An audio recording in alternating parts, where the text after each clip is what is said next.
The Saints also return a starting quarterback in Matt Riverty, who has thrown to 8 different receivers in the first 3 games. St. Charles is also dangerous on the special teams, with kick returners like Bill Croft, who can break one at any time. The Saints would like nothing more than to ruin the Royals' homecoming. It's St. Charles against Elgin Larkin High School in the Centel Game of the Week at Larkin's homecoming. Hello, everybody. I'm Bill Martin as Centel Sports presents another Game of the Week. And I'll be sitting here along with Kurt Anderson for this ball game. Kurt, a basketball official, as a lot of you may know him out here in the Fox Valley especially, but also Kurt used to coach here at St. Charles High School in football. We've got 2 teams in the Upstate A Conference, which has been a tough conference year in and year out. The St. Charles Saints riding high at 3-0, as I said. Larkin 2-1, a very good team. A lot of people picking Larkin and Streamwood at the beginning of the year to be on the top of the conference, so it should be a good one. Let's talk about St. Charles first. A 3-0 start, except they really haven't played a full game of football. Yeah, I think you're very accurate in that statement. St. Charles is, I think, better than maybe Coach Buckdrock thought they might be. They're a little bit quicker, run a little bit better on defense, and from a standpoint of after the 3rd week, looking forward maybe to be a little more explosive offensively. But I think they're a pretty good football team. Very good football team, as Buck Drock said. He thinks that this may be one of the best teams that he's ever coached, maybe in his short stint, at least the players and the talent of the players on this team, because they can hit you in every direction. Then we have Larkin, again, a preseason favorite in this Upstate 8. You have to give the nod to Streamwood at this point. But Ray Haley really knows how to coach football, and you'd know that, Kurt. Ray Haley is a veteran coach, and I like to kid him a lot about that. But Larkin is always tough. When you come to Elgin, you better have your chin strap buckled up pretty tight, because the Royals are going to hit you. They're going to play that wishbone offense and try to lull you to sleep, and all of a sudden, by the pass or the long run, here comes the home run. We have a couple more points we want to bring out about these teams, but first of all, we're going to let the coaches talk to you. Buck Drock is a coach at St. Charles High School, and Ray Haley is a coach at Elgin Larkin High School, and I asked both of them about this ball game earlier in the week. Well, it'll be a difficult game. It's our homecoming, and there's always a lot of distractions during homecoming week. I don't really favor too much playing an opponent during homecoming week, because kids think about a lot of things beside the game. But we've tried to direct our attention toward the game because it's an important game for us. St. Charles comes in 3-0, and of course we're 2-1, and it's a big game for us, the second conference game, and they've got a skilled team, and I think it'll be a tough game. Larkin's got some awfully quick kids up front defensively, and they do a lot of different things up front, and you know, a real key for us is just moving the football with any consistency, especially early in the football game, get some confidence. One of the real keys against a wishbone team is getting up on them. You know, if you get up on them a touchdown or two and it starts getting in the late quarters, they have to get away from their game plan. They have to break up their bone, and Ray does that. They go single back and double slot, and they run some motion stuff, and they are successful with it, but that's not what they like to do. They like to control the football on the ground. And so we can get them out of the game plan, that'd be great. You mentioned every week, I think every coach talks about the kicking game. Fortunately, we haven't had many breakdowns in it yet. They have had a couple of breakdowns that hurt them, I think, against Wheaton North. And I know that they've practiced pretty hard on that. So, you know, any turnovers or any keys in the kicking game could be a real factor in this ball game. Well, kicking game's always, you know, they claim a third of the game, and we've got some places in the kicking game we've got to work. We've worked very hard this week on our extra points. We've worked on our returns, our punt returns, and we're planning to do some more today and tomorrow because we've got to strengthen our game in the kicking department. 3-0, you guys must be playing pretty well right now. We have at times. We had a pretty good game, I thought, against Frem. We played a half a game against Wheaton Central the first half and kind of, you know, let down a little bit second half. And last week against Lake Park, nobody showed up first half. At least the offense did and defense did. And we kind of put things together then on the offense second half. So we're looking to put forth a full game this week. They're both talking about the Larkin kicking game against Wheaton North High School. Larkin's only lost. That's what hurt him in that ball game. So that's why Larkin's been working so hard on it. In this conference, Streamwood is on top in the conference, along with St. Charles, and both of those teams are 1-0, and Larkin is there too. Elgin is 1-0. Out of those four, Streamwood and St. Charles have not lost a ball game yet. They are both 3-0. DeKalb, West Aurora, East Aurora, and Lake Park all lost their first games, so they're all 0-1. One point I want to make, and then we'll take a commercial break and come back to the opening kickoff, is how important do you think it is to have two quarterbacks who have seen action the year before coming back this year, because I look at the quarterback situation. Jensen was hurt last year for a while, but he's coming back, and Riberty has the experience from last year also. Very, very important. There's no doubt. When you have an opportunity to play a junior quarterback, I think the coach says, okay, I'm going to give up a little bit this year.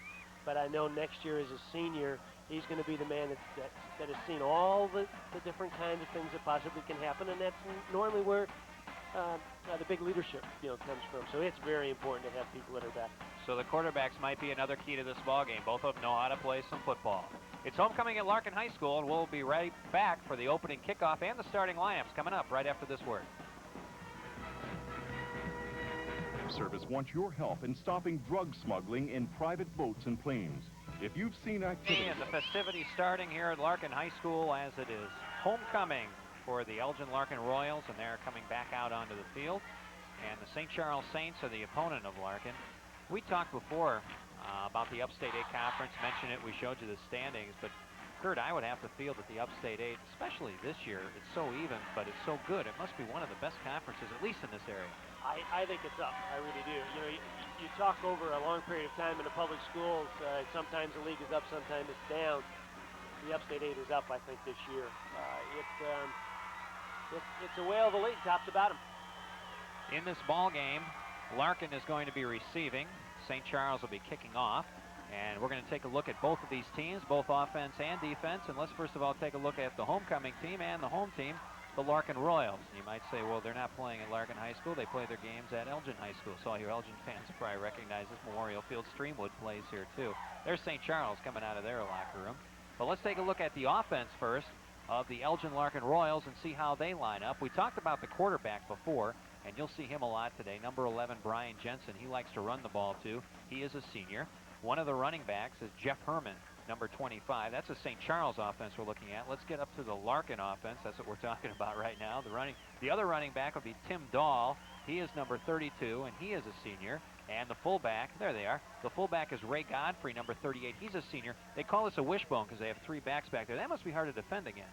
Oh, it is. It can go either way. It can put a lot of pressure on the corner, either to the split or the tight end side. The other offensive line looks like this. Brett Nemmers at an end. Paul Snowhite at a tackle, along with Jeff Schabert. He is the coach's son of the defensive coordinator, Schabert. We have the guards, Dan Adams and Rick Young. The center is Brad Besch, and Eric Swanson will be the other wide receiver. On defense for the Elgin Larkin Royals, Larry Hibbler is at one end. At the other end, we'll have Joel Jossard, a junior, getting a late start in this game. Jesse Velasquez is a tackle along with Bob Lowe. Derek Kyle's a nose guard. Linebackers Carl Talon and Rick Young. Cornerbacks Brian Eccles and Rob Abdallah. Brett Nemmers will be a free safety, and Bill Nekonetsny is going to be playing the strong safety position. For the St. Charles Saints, the offense is going to look this way. Matt Riberty, the senior quarterback, and as I said, he's used 8 wide receivers, and Coach Buck Drock likes to send in the plays with the wide receivers, likes to use a lot of them. John Larson will be running back. Tom Cavallo, the fullback. Tom has scored the most touchdowns in this team so far. The tackles, Tom Harold and York Karinsky. I always see number 79 pulling all the time. He's always out in front of the ball carriers. The guards, Todd Casper and Bill Biedenbaugh. Vince Pesch, the veteran center. Tight end, John Basilic. Adam Zeitz, Brian Wilkes, 2 of the wide receivers. They'll use a lot of them. We'll see Mark Bauer, Mike Coker, Gary Sindelar, all of them in there, and the backs will come out into pass patterns also. Let's take a look at that St. Charles defense, which really held Lake Park last week. As a matter of fact, St. Charles shut out Lake Park last week. We have Adam Zeitz, the free safety spot. Eric Axelson is a strong safety.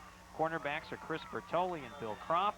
Defensive end, Tom Cavallo, to play with one end. Defensive guards down the line, Jason Clark. Kevin Dieter getting a start today. You might remember Mike Dieter. He was a great football player for St. Charles.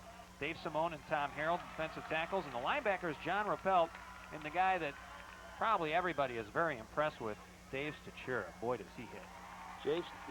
Dave Stachura says hello, and as I said before, you better have it buckled on. That's right. Rappelt is also a very good one at the linebacker spot, so those are the guys that are going to be doing most of the hitting for the St. Charles Saints. On the other side, you have Larkin, and they're being introduced out in the field right now. Larkin probably had their best defensive effort so far this year, last week, against West Aurora. They just really held West Aurora, and I think the defense kept them in that ballgame. And that says something. When you haven't played one another, you haven't seen the whole league. When you hold West Aurora, you're holding some speed and some real talented kids. It is homecoming, and right before these ceremonies that you're seeing now, there were ceremonies with a parade, and there were lots of floats shown by all the different classes who sent the cars and parade floats streaming by. Pretty girls on them. Not very many handsome guys, because most of the guys are supposed to be sitting next to the girls who are all out on the football field.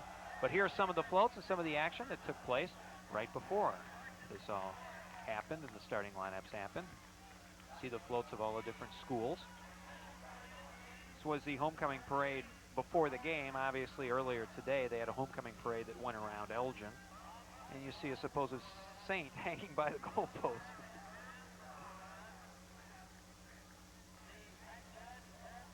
Also, the school was completely toilet papered, I saw driving by. Tradition, right? Yes, another tradition that many administrators are happy with. Right, Kurt? No comment. Okay. I don't want to give anybody in St. Charles any ideas, believe me. Kurt is the assistant principal at St. Charles High School.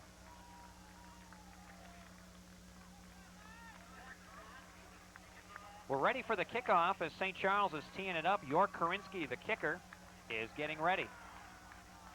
3 men back for Larkin. Thanks for joining us on Centel Sports, and I hope you enjoy this broadcast today. You see the Larkin players down at the bottom of your screen getting the fans into the game right away. It's their homecoming. They want to play well. Here comes Korinsky's kick. Squibs one right down the middle. It's picked up at the 20-yard line to the 30. Juking to the outside is Brian Eccles, who gets to about the 33-yard line, and that's where Larkin will have it, 1st and 10. Pretty good kick coverage, and the tackle made by Korinsky, the kicker.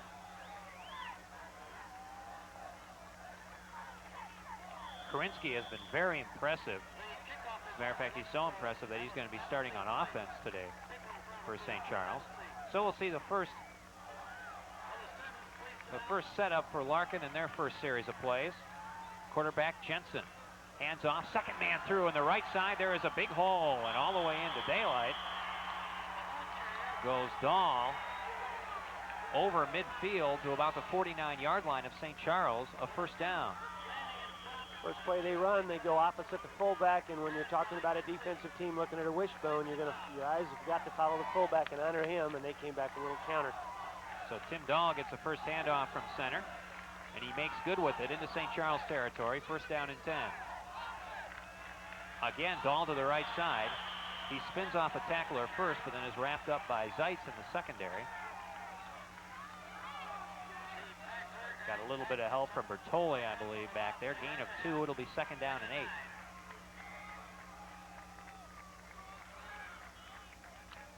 St. Charles will play with a 5-down lineman. You'll see Cavallo, number 41, a defensive end. He'll move from a standing position. 2nd and about 8. Again, it's Dahl who spins, is tackled by Stachura after a good gain of about 3 yards. So we're going to have a 3rd down and about 4. That play has been in football for a long time. It's really nothing but the inside belly, run off the wishbone.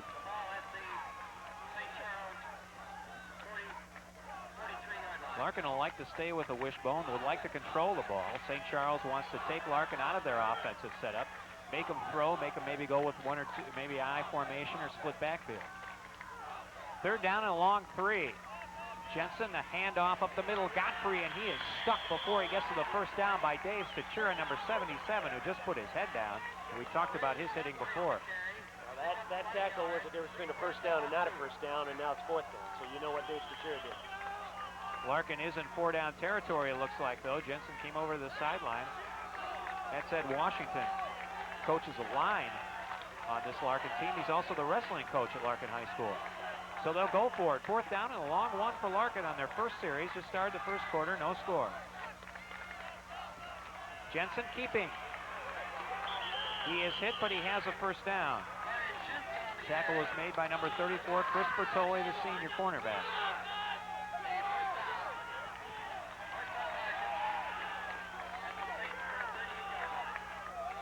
You asked before about the importance of a senior quarterback like Peter Spender, especially in the option offense.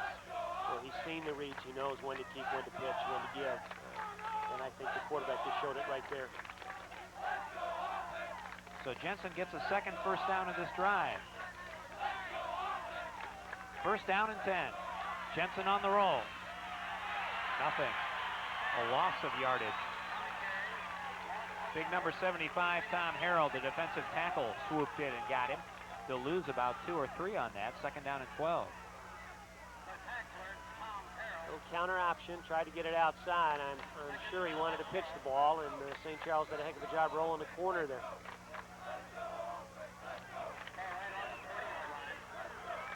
They only mark it down as a loss of about 1, so we have second down and 11. The ball right on the 40-yard line. Larkin looking for a drive here. Hand off up the middle, a big hole cutting to the outside. Number 25, Herman, gets the call, and Jeff gets some good yardage and has another first down over the 30 to about the 26-yard line. Again, the counter play. Big gain of 14. That's what you can do with that wishbone. We'll take a look at that again. Watch number 25 get the ball at daylight.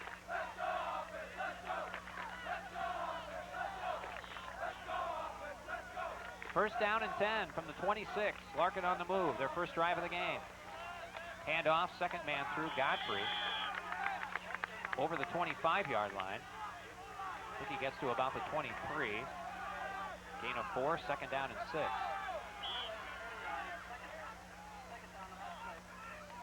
We have a lot of people here today for Larkin homecoming. People waiting to find seats all over the place. Already their favorite team is driving. 3 men in the backfield still. From the 23-yard line. Jensen keeps it, gets over the 20. Gain of about 2. We're going to have a third down and 3. A little formation difference there now. They went 2 split ends. No tight end. Sometimes you think maybe they want to run wide, maybe throw the football out of that.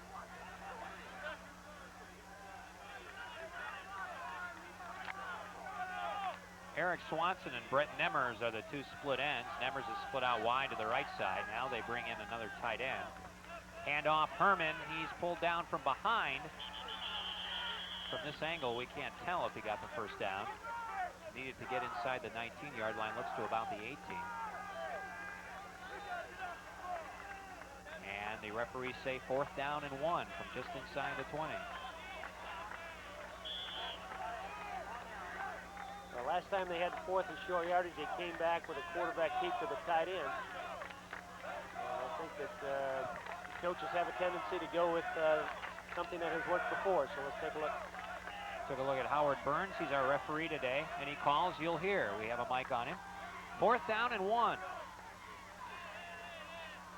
Jensen on the keeper. He has some open room. He'll pitch to the outside, and there's nothing but daylight and a touchdown for Tim Dahl. Well, I couldn't be wrong there. They ran double tight. That's pretty good option quarterback right there. A 19-yard touchdown run by that man, number 32, Tim Dahl. And Larkin is up 6-0.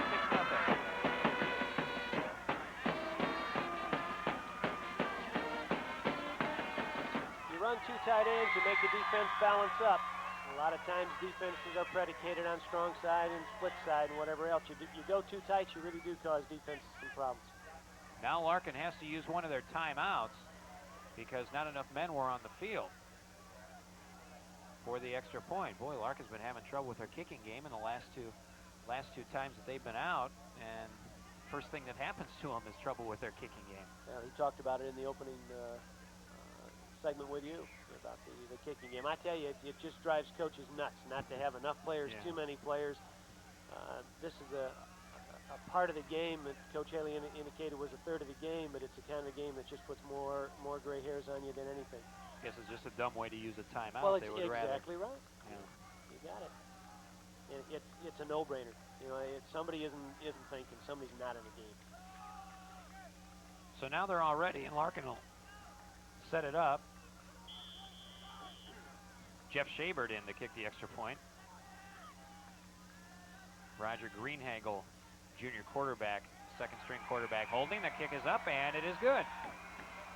With 6:36 left to go in the first quarter of play, the score is Larkin 7 and St. Charles nothing, as Larkin takes the ball and drives all the way downfield for an opening touchdown.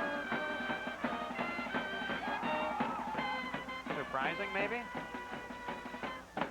Well, I don't know. It was a pretty good drive. A couple of big plays in the counter. Here's a touchdown again from the 19. We'll see the way that Jensen moves on this option. Fakes well, too.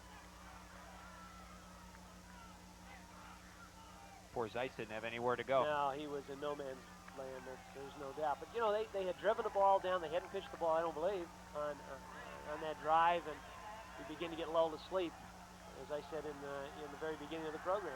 And then all of a sudden, here comes the pitch, and it's 6 points. Ray Godfrey doing the kicking. Bill Croft is back along with John Larson. Larson takes it inside the 10-yard line. Larson following a wedge up the middle, fights through some tacklers. Gets near the 25. Well, St. Charles was going to start their drive there. So now we'll see the Saints offense. And as again we mentioned, Larson will stay in a running back position. As again we mentioned, Matt Riberty, the quarterback, also quarterback for the Saints last year. So we'll see how he can do against what has to be a fired-up defense for Larkin, which played very well against West Aurora last week. I think the Blackhawks saw more blue shirts in their backfield than they did their own. Or I guess they were white at that time. They're away. First down for St. Charles. Handoff, Larson left side. John gets about 5. Down near the 31-yard line.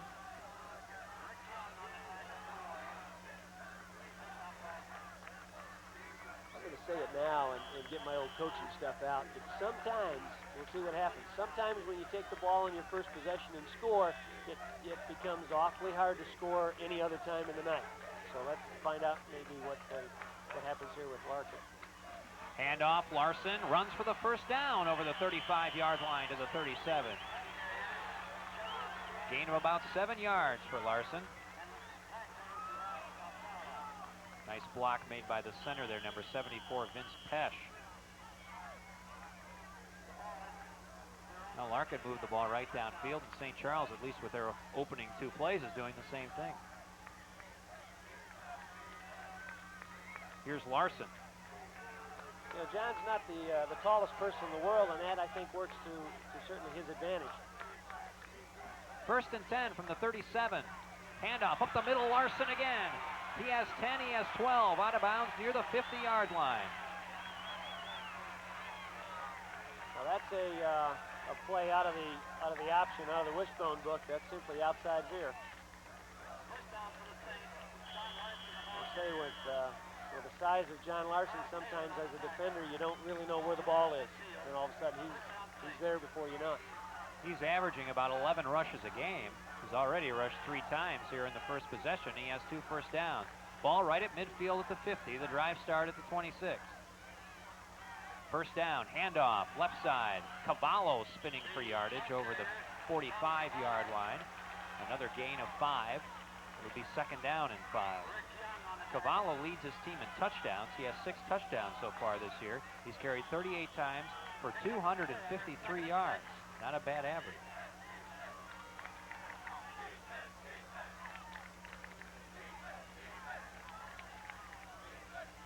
Second down and 5 for the Saints as they're moving the ball. Good look at the quarterback, Riberty. Handoff, Larson gets outside, over the 40. Has some room and breaks the tackle. He's at the 15. Touchdown. Well, what a great cut he made. What a great cut he made. Oh, he's out of bounds. I think he stepped out of bounds. The referees are saying near the 30-yard line.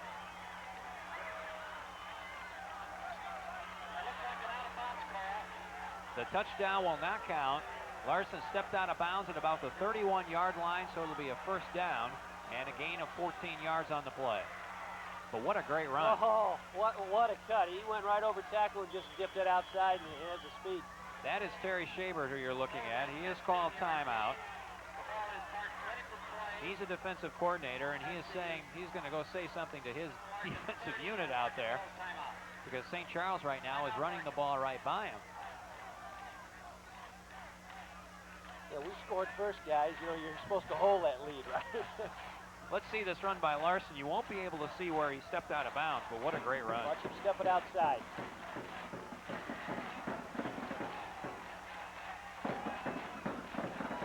on going. From that angle, you really couldn't quite see the dip. Right.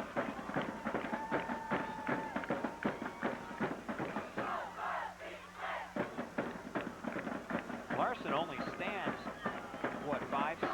He's listed at 5'6", 165 pounds. Oh boy, he's hard to bring down. Oh, he is. Maybe we can see from a different angle how he ran that play. There it is. There. That's called running the daylight. You know, he actually didn't get touched until he was, well, I guess he was around the 30-yard line. Yeah, this is right where he got touched. So he was just barely pushed out of bounds.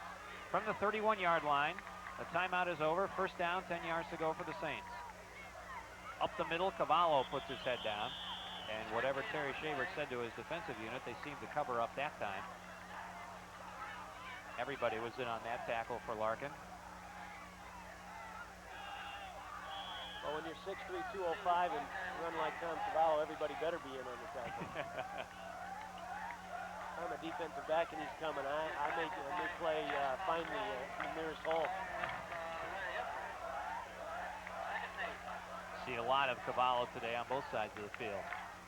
Gain of 2, second down about 8 yards. Cavallo running with the ball now, cuts back over the 35. He gets it over the 25. I'm sorry, gets a first down over the 20. Moves the ball down to the 18-yard line. A gain of about 10 yards. Pretty good defensive end play by Larry Hibbler for Larkin, and strung it out to exactly what he's supposed to do, but Cavallo cut it back underneath, all of pursuit. I guess it's a cliche, but you see a lot of the good runners cut it back like that. Speed helps you do that. Cavallo stays in with Larson in the backfield. First down and 10 from the 18-yard line. St. Charles on their opening drive. It's 7-0 Larkin with 2:52 to go first quarter. Cavallo spinning for yardage. He got hit right at the line of scrimmage, but spun off that tackle. Looked like Hibbler got him right at the line, but spun off and still got yardage, about 3. It'll be second down and 7.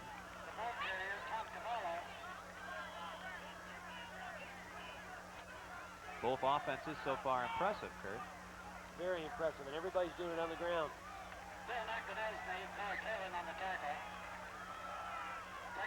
Derek Kiles has gone out from the nose guard spot. Larkin has brought in Brian Rose at 6'2", 246 to fill that spot. Cavallo with a pitch. He's got blockers in front of him. Touchdown.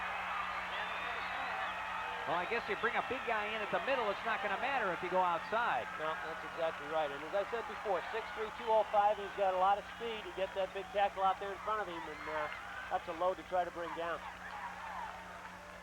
A 15-yard run for Tom Cavallo with 2:12 to go in the first quarter, and St. Charles is on is trying to tie the score, I was going to say. It's 7-6, and that makes it 7-7 as the extra point is up and good by Ryan Finley. So both teams drive all the way downfield and score on the ground. We haven't even seen a pass yet. Well, I go back to my comment before. Now, I guess I have both squads to take a look at here what happens for the rest of the ball game, because that first drive, both teams was pretty easy.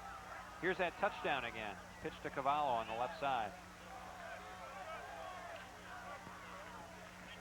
You couldn't see there is his blocking. He had some good blocking in front of him, about 2 or 3 guys. I think that was Karinsky, who you talked about before, pulling out there. Pretty nice block.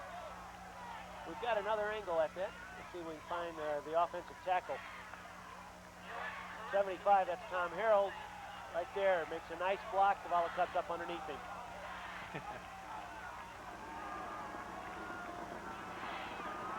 7-7. Karinsky will kick it off. Line drive kick. Taken by Bob Abdallah. Abdallah thrown down just over the 30-yard line. Picked up on the play by number 34, Chris Bertoli. So Larkin will start this drive, excuse me, Kurt, from about the 34-yard line. Excuse me, I have seen St. Charles for the past 3 weeks. That's not the normal kickoff. Whether they're trying to scramble the ball on the ground or not, I don't know. Karinsky normally is down around that end zone. From the 34, first and 10. Jensen still has it. Pitches out to Herman, and a great defensive play by Adam Zeitz, who came out from the safety position and makes a tackle, number 22. Herman didn't have anywhere to go. That is textbook defense right there. If you're drawing it out, if you're Wayne DeMar as the defensive coordinator, and you're talking about the kind of support you want from the inside out, that was textbook. Look at the Larkin sideline. A loss of about 3 yards. Second down and 13. Ball near the 31-yard line of Larkin. Maybe they'll put it up now. Handoff. Again, Herman is stuck. They'll lose 2 more. What's happened to the St. Charles defense all of a sudden? I didn't get the number on the guy who made the tackle. So another loss of 2. It's 3rd and 15 now as Larkin is going the wrong way. They have the ball at the 29-yard line. Now we have our first legitimate passing down. See what happens. 2 slip. Tom Emmert is wide to the left side. The throw is to the right side. It is in and out of the hands of Tim Dahl, who was in a slot back formation. Incomplete. 4th down and 15, and Larkin will have to punt. That was not only double split, but it was double slot. They only had 1 running back, a single back there, and so that is pretty much a passing formation.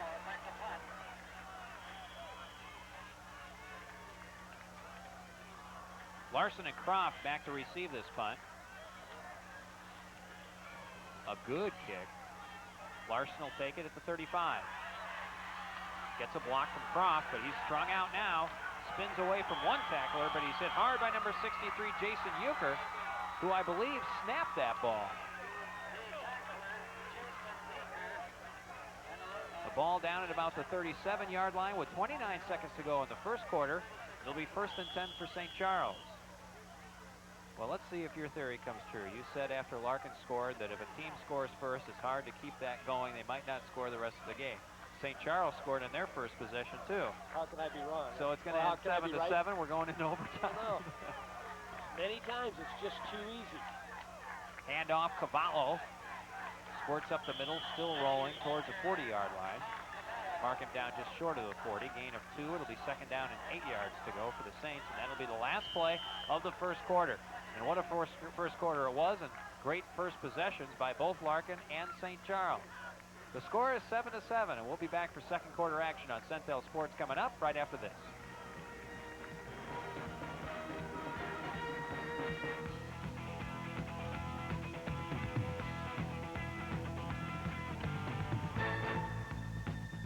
Well, I would say near 70 yards. And Tim Dahl scored on the 19-yard run, made it 7-0 after Shaver's kick. On St. Charles' first possession, they drove about 75 yards, and Cavallo scored at 7-7. Cavallo now has the ball, and he gets tripped up in the backfield by number 46, Bob Abdallah, who came up from his cornerback spot to make the play. There will be a gain of 1. It is now 3rd down and 7 yards to go for St. Charles. Since then, since those 2 touchdowns, Larkin has had 1 more possession. They actually lost 5 yards in their possession, had to punt, and now St. Charles has only gained 3 in 2 downs here, and it's 3rd down for them and 7 yards to go. So the first passing down for the Saints. We'll see what Riberty does. 2 men split to the left side. Riberty's going to roll right. Here comes a good rush. He throws it under pressure. The ball hits the ground and is picked up by Cavallo after maybe 1 bounce. It's incomplete. It's 4th down, and St. Charles will have to punt. Good pressure that time by the defensive end, Hibbler. Something a little different, St. Charles formation into the boundary, into the short side, and then rolled into the tight end side, and I think that goes against a tendency that they had before, and I'm sure one that Larkin was looking at. And I'm sure Coach Strock thinking maybe we'll go wide side to the tight end and maybe sneak one in on him.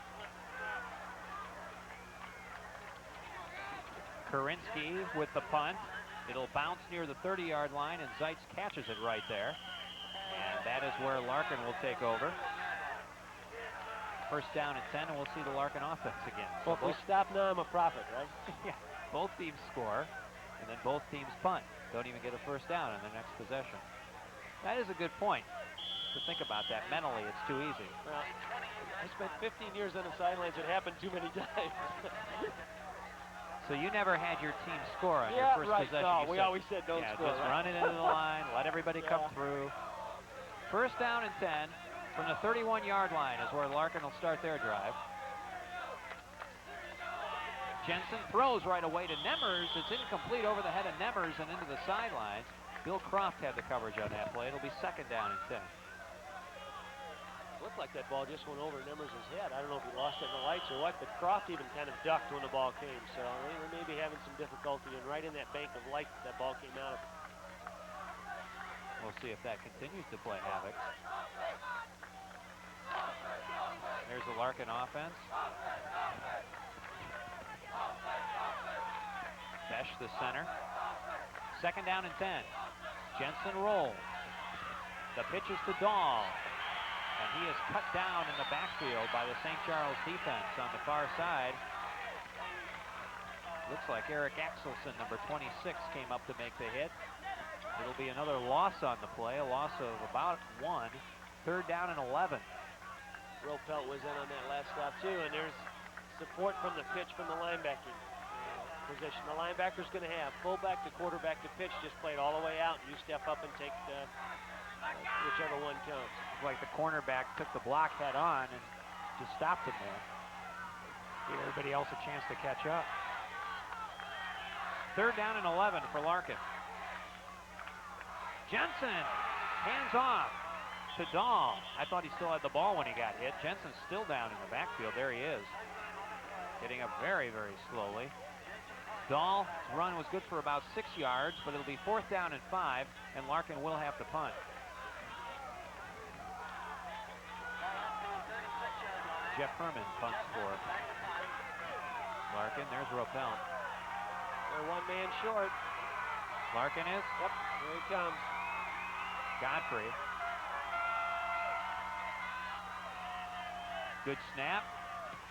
Gets it away. A short kick hanging. Larson takes it at the 35, bobbles it, and is brought down right there at the 35-yard line. A good defensive play by Eric Swanson, number 83, for the Larkin Royals. So St. Charles gets the ball back at their own 35. About a 32-yard punt. Very good hang time, and Larson had nowhere to go once he made the catch. Looked like he bobbled it and had to think about hanging on to the ball instead of running. Exactly. 7-7, 9:10 to go in the first half. A quick game so far. And a penalty-free game. Whoops. Should I have said that? Riberty on the roll. Cuts one way, going the other way. He's being chased down. Throws it into the ground. Incomplete. Boy, he was under pressure by Bill Nakanesny, number 36, who was chasing him all the way.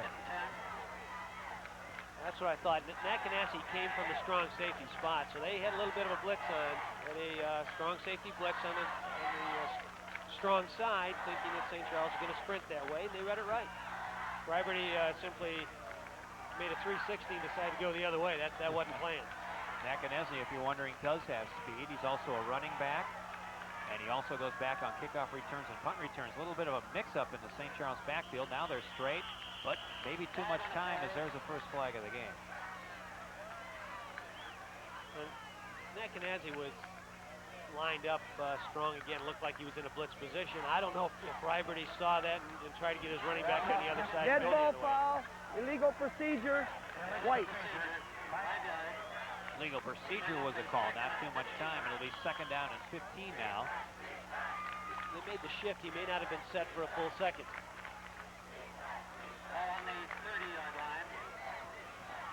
The ball moves back now to the 30-yard line. Riberty to pass. Screen. Larson is hit right away on the screen. Another great defensive play. Boy, Rick Young came through from his linebacker position, read that perfectly, and was right there when Larson caught the ball. Loss of about 2. Third down and 17. Well, from a linebacker, when you read fast, you go right to your keys, and I'm sure his key was near side back, and near side back went to screen, and he knows he's got to make that play. Number 69 you were seeing there, Rick Young. He also plays a guard position on offense. Now a long third down. Handoff up the middle, Larson. He is tripped up, and then Young falls on top of him again, number 69. Tripping him up originally, I think, was Brian Rose, number 77. So it'll be 4th down, and now St. Charles will have to punt. Back to punt, York Korinsky. More confusion on the Larkin punt receive team. Nemers now finally goes back to receive it. It won't come to him, though. It's going to bounce at about the 35, a good bounce for Korinsky over the 40. To the 37-yard line, and that's where Larkin will have it. Well, we talked about the kicking game. They still look confused out there. You know, I said it before, it just drives you nuts. And it seems like, you know, when it rains, it pours. And the extra point team, something doesn't go right, then it goes to the punt received into the punt team, and all of a sudden your chart of special teams just you know, gets X'd and O'd out of there. It's really a frustrating thing for the coaching staff. 1st down and 10 from the 37-yard line. Larkin with the ball in the blue, St. Charles in the white. It is 7-7. Handoff to the running back Herman. Jensen, you couldn't see in your screen, was behind the line about 5 yards, just holding his hands straight out apart, saying, why are we doing this, or what are you doing on that play? Very disgusted with something that happened up on the line. The game was for 1, 2nd and 9. A lot of penetration by Jason Clark. We got a replay on that. You want to look at Jason Clark, the down left guard? We're not going to have a replay. Okay. We'll go to the next play. 2nd down and 9. Handoff, first man. Godfrey gets thrown back. He was hit right at the line by Sachura was there. Also for St. Charles, Harold. Not much of a fake that time. Maybe a yard gain. 3rd down and 8. The ball resting right at the 40-yard line. See that one again. Right there. Too many white shirts in the vicinity. Passing down now for Larkin. Only one man in the backfield. Jensen throwing quickly over the middle. Nobody there. Incomplete. 4th down. They'll have to punt.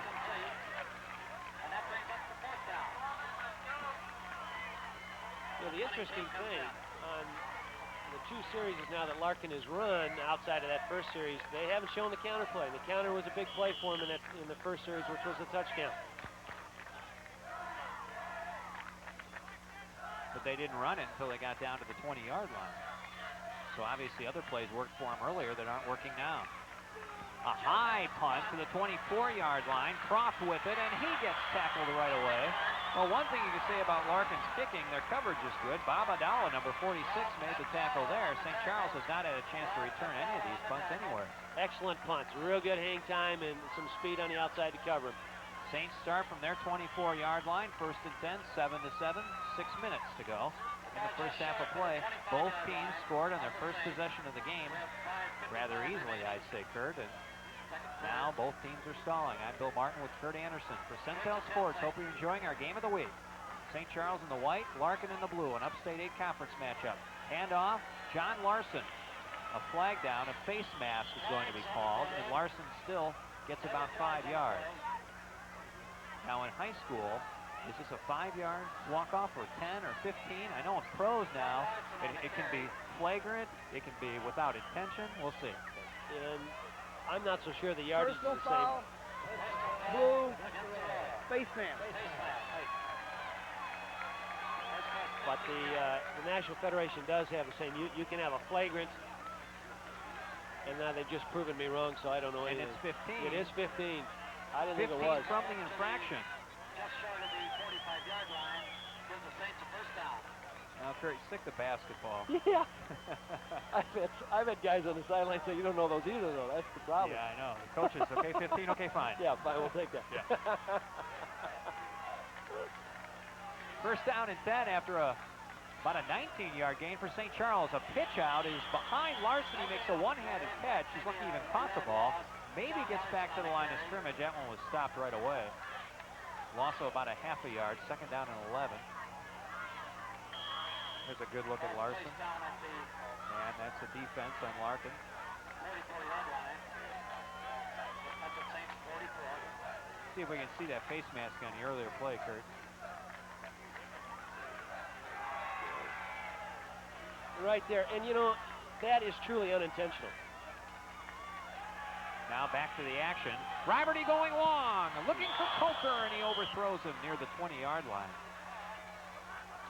That was a good 30, 35-yard throw by Riberty on a line, too. Yeah, Coker had a step or two. I don't want to dwell on it, go back to the face mask, but I think what you brought up should be inserted in the Federation rules.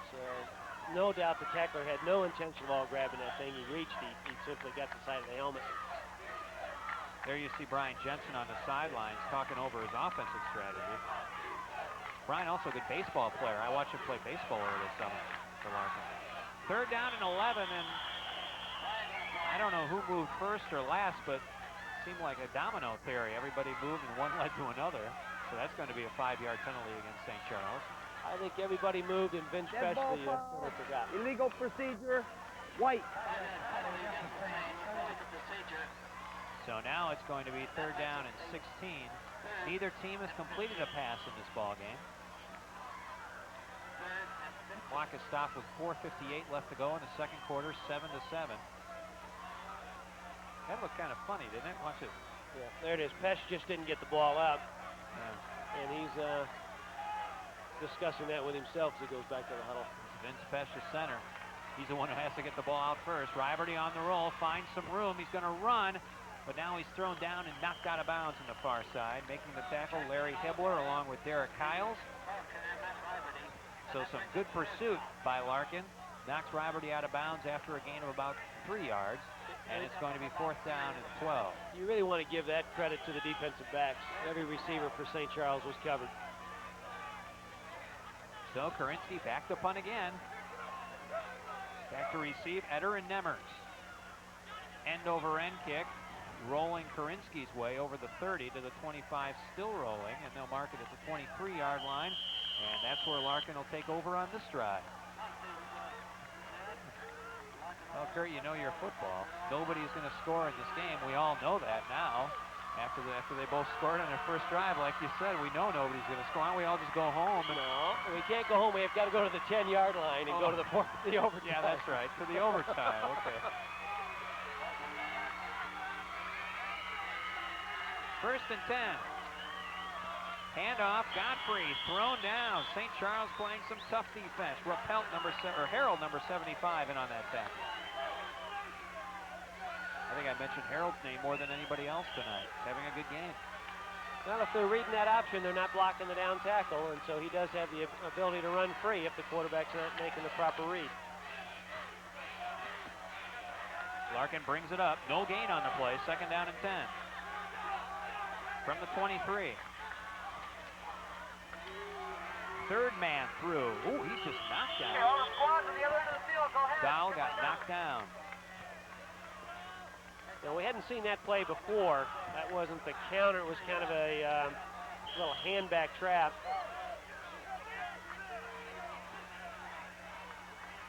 It was a little bit different. It just felt different. Let's see it again. Yeah, he comes back behind him right there with a lead block on the left side. That's not the same counter play that they were running that first set of... That was Dahl, the runner. Dave Simone made a pushing tackle. Jensen the pass. Over the middle, overthrows his intended receiver, number 83, Eric Swanson, incomplete, 4th down, and 7 yards to go. So Larkin will have to punt. Still no completions in the game.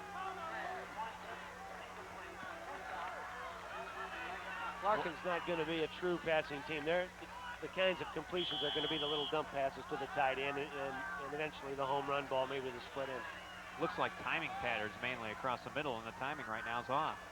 Credit the St. Charles defense. Saints come after this one. He's kicked high and straight up in the air. Bounces at the 45 and hits a player, number 87, Brian Eder, at the 45-yard line. Otherwise, it probably would have gone a little bit farther. Yeah, Brian's sitting there saying, should I, shouldn't I, and kind of got caught in between and didn't expect that kind of a roll. I know that. Only about a 20-yard punt that time. Herman kicked it straight up in the air to avoid the block. There's your score. We have 2:36 remaining in the second quarter. So St. Charles now with good field position at the 47-yard line of Larkin. 1st down and 10.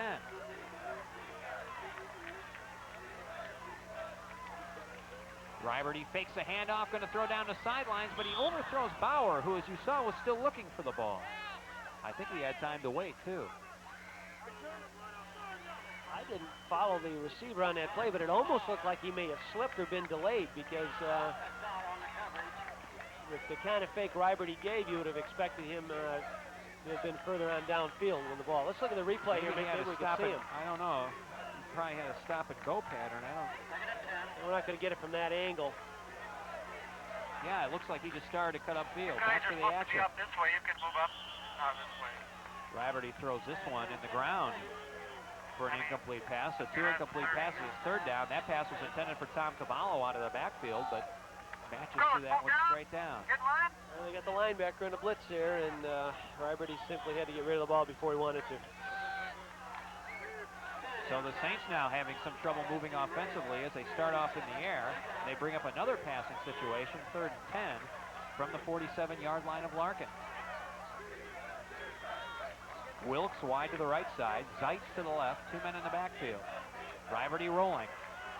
Runs right into a Larkin man and just throws it away. Coming in was Nakanesny from the right side, and Bill was blocked, but Riberty ran right into him. Well, I know Tom Cavallo would want to have that blocked over again.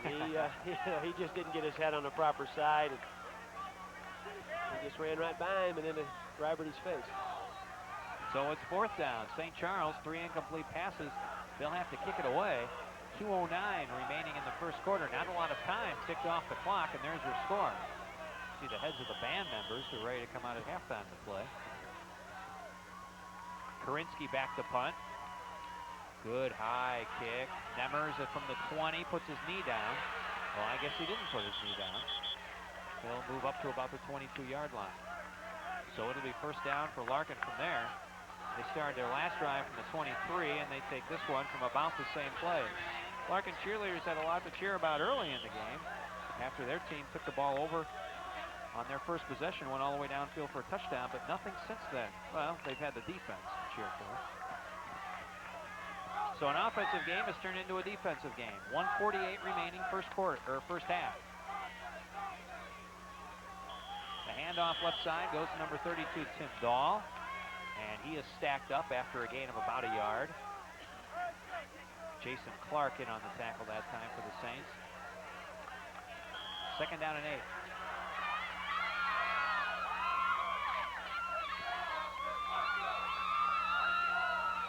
Actually, those aren't the Larkin cheerleaders. Those are Centel cheerleaders. They're wearing the Centel blue and white. Jensen on the roll. Cutting back inside against the grain, and he is stuck and fumbles. A big pile up. Number 70, Kevin Dieter hit Jensen, made him fumble the ball. If Larkin recovers, they'll be near a 1st down, but it's St. Charles' ball at approximately the 32-yard line. You know, the play starts off as an awfully good football play with Jensen making a little fake outside, cuts it back up underneath, and just didn't take care of the football when Dieter put the lick on him. Oh, Dieter hit him hard, too, and straight on. Let's see that again. Watch number 70 come in and really give Jensen a lick. There's a little fake there. Now he comes inside. Bang. Couldn't see who got. Now Cavallo fumbles as we're back to action, but he picks it up. He'll lose about a yard. Back to the 34-yard line, maybe 2. It'll be 2nd down and 12 yards to go. He loses 2 yards on the play. And St. Charles is finally going to call a timeout and try to get their offense together here and try to score in these 35 seconds. It's 7-7, Larkin and St. Charles. Okay, here's the replay now on the fumble. See Jensen fake the thing outside, come up underneath. And here comes Dieter. See who got this ball. Satura, well, he was fighting it's for all you. over there. You can't You guys are supposed to be down this way. Come on down. There's Larkin lineman there, and he tried to pick the thing up, and I think he'll be told in films on Monday, just fall on it. Possession's what we needed there. It actually did look like he actually tried to fall on it, but it hit his feet, and then he bent down and couldn't get it. Sometimes when linemen see that thing laying around, though, they're not too sure what they should do with it. The scoring summary, Larkin scored first on a 19-yard run by Tim Dahl on the first drive of the game by Larkin. Jeff Schaber to add the extra point. It was 7-0. Kicked off to St. Charles. St. Charles started their drive at the 25-yard line, drove 75 yards downfield. Tom Cavallo wrapped it up with a 15-yard run. Ryan Finley put up the kick. The extra point was good, 7-7. We're all sitting up here saying, hey, this is going to be an offensive struggle. It's still 7-7 with 35 seconds left in the half. Now 2nd down and 12 for the Saints. Riverty to pass. Over the middle, it's incomplete. Pass was intended for the big tight end, number 88, John Vasilik. Looks like 3 men were on him. It'll be 3rd down and 12. Well, how far can Finley kick a field goal, I guess is the question. It would be probably about a 52-yarder if drive stalls here. Or I think a little long for that, but I was just going to bring that up. From an offensive standpoint now, you're thinking, do we work the sidelines? Do we try to get the first down, or do we just want to get it far enough to see if we can't kick a field goal? Clock is stopped with 30 seconds to go in the half. Riverty to throw again. Fake pumps, tries to go into the end zone for Zeitz. He got a hand on it, but the pass is incomplete. On the coverage on the far side, Bob Abdallah, the cornerback, number 46. Well thrown football. That was right there. I think Zeitz had a chance for it. Thing may have sailed a little bit. Zeitz 5'11", Abdallah 5'7", so he had a couple of inches on him, but it wasn't enough to make the catch. So it is now 4th down and 12, and St. Charles is in 4-down territory. They need a special play, though, with 24 seconds left, and Buck Drock will call a timeout and come out and talk to the team. Well, go ahead. You need a 14-yard play. You need a 14-yard out, get out of bounds, get the first down, and maybe you can run another play before the field goal or whatever. But at this point, if I'm out there, I'm going to say let's find 14 yards. Let's not go in and try to get all 6 at this point. Let's find 14, get a first down, and then make a decision. Let's say they get to 14. The clock will stop with the first down. Exactly. And they can't probably use a timeout because they want to save that for before the field goal. They have a no huddle offense, a hurry kind of thing. You can throw the thing out, or you can go in the end zone and try to get yourself 6. But so it's 4th down and 12 from the 35-yard line, and that is a crown that is going to be given to the king, and that is a crown that will be given to the homecoming queen for Larkin at halftime. Back to the action. Riverty throws to the left side, overthrows Cavallo, who is out in the flat, incomplete. And St. Charles on downs turns the ball over to Larkin with 20 seconds remaining. And that was a 14-yard play. Yeah, without a doubt. And he would have gotten out of bounds if he would have caught it, probably. It was well defended by Larkin. So now we'll see what Larkin tries to do with only 20 seconds left in the half, deep in their own territory at the 34-yard line. Well, now you make a decision. Do we go for 6, or are we content to go in the locker room at 7-7, regroup, and then come back out? Handoff just straight up the middle. And that's the answer. Herman will take it, and the clock will run down. St. Charles, Kurt, has to be a little bit disappointed. They got the ball at the 45-yard line, and they also got the ball at the 32-yard line and couldn't do anything. Lost 2 yards on one set and didn't gain anything on the other. Yeah, that speaks for the guys in blue out there playing defense. That's a good defensive football team. That was the last play of the first half. The score is all tied up. It's 7-7. St. Charles and Larkin, and it's Larkin's homecoming. We'll be back for more football action and second half action, so don't go away.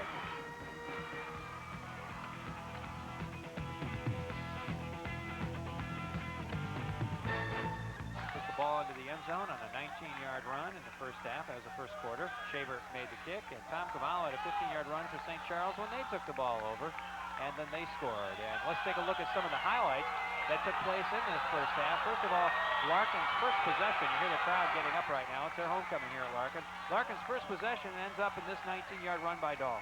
Jensen makes a really nice option pitch right here. And Dahl takes it on in, and Adam Zeitz is in no man's land trying to make a defensive play.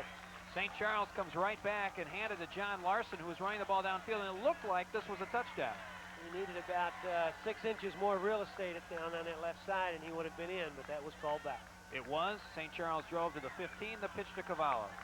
Great block out front by Harold, and Cavallo's in. So it's 7-7. Both teams then stalled in their drives, and this play happened later on in the second quarter. Big hit by Dieter. Jensen just didn't take care of the ball. Now let's kick it off. No more scoring happened in that first half. St. Charles could not take advantage of that fumble. And they ended up throwing some incomplete passes and stalling drives at the 49 and the 32-yard line. So the third quarter has just begun. Larkin has run it out to the 31-yard line, and there is your score. I'm Bill Martin, along with Kurt Anderson, who's joining me in the booth today for Centel Sports. Kurt used to coach football at St. Charles High School. You coached there for 5 years, and then Kurt was also a coach at Glenbard South High School's football program and assistant at Glenbard North, so Kurt's very familiar with this area and very familiar with football. He's also a basketball referee. We've seen you on the court lots of times. Hand off to Larson, and he is caught in the backfield, but still spins out and gets yardage somehow. I've watched John Larson now for 4 weeks, and he has the ability to absorb a hit. Some backs attack the tackler. Johnny kind of absorbs it, has the ability to take the hit. Sometimes the tackler relaxes, and then he spins for extra yards. His legs always move. Somehow, Larson got 5 yards out of that play. It's 2nd down and 5 to go. He was hit in the backfield right away, but spun away from the tackler.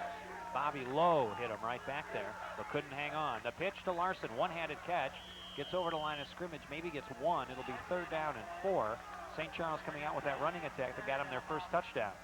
Exactly, and they've gone to John Larson both times. Cavallo is certainly the big back for the Saints, but it seems that Larson on that first drive, it was a touchdown, carried most of the time. We hadn't seen Larson all the way through the second quarter.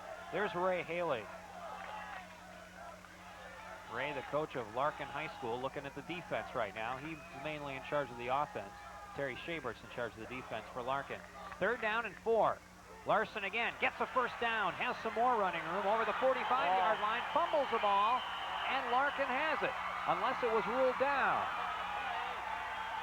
Nope, Larkin has a football. No, St. Charles has a football, say the referees. And we're going to have a little conference out there. I don't see any official making a point toward the ground, and they often do that. St. Charles has a football, say the referees. The ball was dead. The Larkin offensive unit is already out on the field. There's a break. Well, we have to look at this again. Was he down? Wasn't he down? He was down. That's a good call. That's a good call. He was definitely down. His knees were down, and then the ball came loose. And the rule says once your knee touches, the ball's dead. So it's a first down for St. Charles. In a way, Larkin probably feels they got a break there. And St. Charles probably feels they got a break from the 47-yard line. 1st down and 10. Handoff. Larson again gets back to the line of scrimmage and no more. He's a work back now. 5'6". They'll call it a gain of 1. 2nd down and 9. Nakanesny came up from his safety position. That's a name we've said a lot today. He's having a good game defensively. Larkin shows a lot of different fronts up there, but basically they're rushing 7 or 8 people every time. They're trying to put pressure on that sprint out game from a passing standpoint. Bauer is way wide. 2nd down and 9. Riberty looks for somebody to hand off to, fumbles. He was hit hard and he fumbles, and Larkin has it. Number 56, Adam Lance, jumping on the ball. I don't know who made the hit, but that was about a 9-man front for Larkin, and they just all came. So a big play for Larkin as they get the ball back in St. Charles territory at the 41. Watch this hit. That's Hibbler. number 40. Hibbler. We've said his name a lot tonight. That's pretty good defensive end play. Hibbler also starts in the basketball team. Great athlete. From the 41, Larkin will start it off. 1st down and 10 for them. First time they've started inside St. Charles territory. Godfrey gets thrown down at the line of scrimmage. Penalty flag. I think it was just a beanbag. Was it? In order to try to mark the forward progress. Gain of maybe 1 on the play. It'll be 2nd down and 9 yards to go. There's Godfrey, who's probably wondering what he has to do to gain some yardage against a tough St. Charles defense.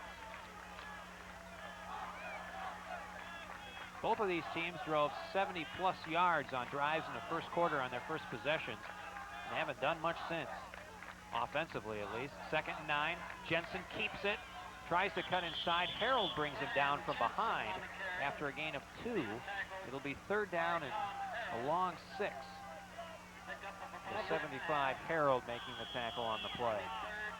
Awfully good defensive end play there by Mike Holtorf. He actually took the fullback on the outside play and then slid off to the quarterback, Jensen. So it'll be 3rd down and 6 yards to go. Larkin now over the 40 to the 39-yard line. Jensen the pass. Being chased, throws it downfield. It is just overthrown. The pass was intended for number 35. Well, I guess I got the wrong number. 25, Herman, who's going on the pass banger, excuse me. Bill Croft, number 32, on the coverage. So incomplete. It'll be 4th down and 6. And it looks like the punting unit for Larkin has come on, even though they're just at the 39-yard line. A little different look for Larkin that time. They went double slot, but then went motion to the wide side of the field and tried to run a flood. And they are going to punt. So Herman's back to punt now. I guess we should look for a fake. Good snap. He's going to try to kick it towards a corner. Larson comes up, makes a nice catch at the 15. Gets to the 20 before he is stuck by Nakanesny right there. But Larson did a good job of receiving that punt and gets it up to about the 22-yard line. And that's where St. Charles will take over 1st and 10. 7-7 the score. 7:43 to go. 3rd quarter of play.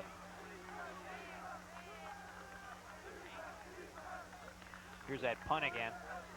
Larkin's had very, very good punt coverage. He tried to kick it to the corner. Big hit right there. Larson was kind of slipping as he was going down. 1st down and 10 from the 22, deep in St. Charles territory. Riberty, the quarterback. The handoff, Larson. Oh, you could hear that. You could hear that hitting Batavia. Larry Hibbler, number 40, making a big play from his defensive end spot. Well, he caused the fumble on the last series, and he just about caused another one. That's 6'1", 233 pounds of defensive end, though. And that is hitting 5'6", 165 pounds of running back head on. Watch this hit. Big hit. The screen may shake. 40, there he is, right standing in your screen. Bang. Loss of 1, 2nd down and 11. Look out, Riberty in trouble. He's going to be thrown all the way back and knocked down. Right now, Larkin is just bringing everyone. Derek Kyles, number 48, in there. Again, it was Hibbler. Kyles was untouched. And they just threw Riberty back. A big loss on the play. The ball is marked at about the 12-yard line. Watch how well that is. Watch how fast. Oh. And they throw him down by the head. 3rd down and about 20. Cavallo up the middle, finds a hole, trips over tackler, still running to the 25-yard line. It'll be 4th down and 9 after a gain of 11 by Cavallo on a good run, but St. Charles will have to punt. Sometimes on that 3rd and 20, you're just trying to run a short trap and hope you break it, maybe run by the safety. And Cavallo did make a nice run, but obviously not enough yards for the 1st down. Or just give your team some room to punt when you're backed up to your own end zone. So Karinsky's back to punt. He gets a good snap. Sounded like not a very good kick. Demers at the 50. And he gets brought down by Cavallo, who makes the tackle right on his foot.